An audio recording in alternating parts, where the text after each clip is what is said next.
자, 10번입니다. 자, 이의미법의 법리는 헌법의 근본을 이은 권력분립주의 그리고 의회주의 내지 법치주의의 바탕을 두는 것이기 때문에 자, 행정부에서 제정된 대통령령에서 규정한 내용이 정당한 것인지 대통령에서 규정한 정당한 것인지와 유의미의 적법성은 직접적인 관계가 있다. 그럴듯한데 속으시면 안 되는 부분이에요. 자, 대통령령에서 규정한 내용이 정당한 것인지 여부, 즉 대통령령이 밑에다 쓸게요.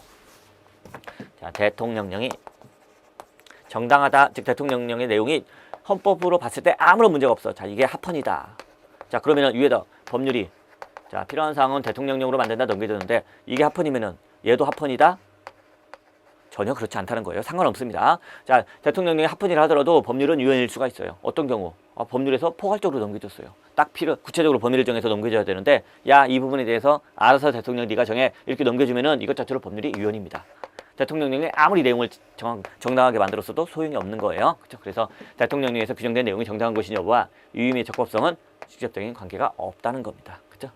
자, 반대도 마찬가지예요. 자, 대통령령의 내용이 유연입니다. 마치 뭐 세월호 사건에서 자, 피해 보상을 받고 싶으면 뭐 앞으로 대통령한테 절대 아무 불만 제기하지 않겠다. 일체 이의 제기하지 않겠다는 각서를 써라.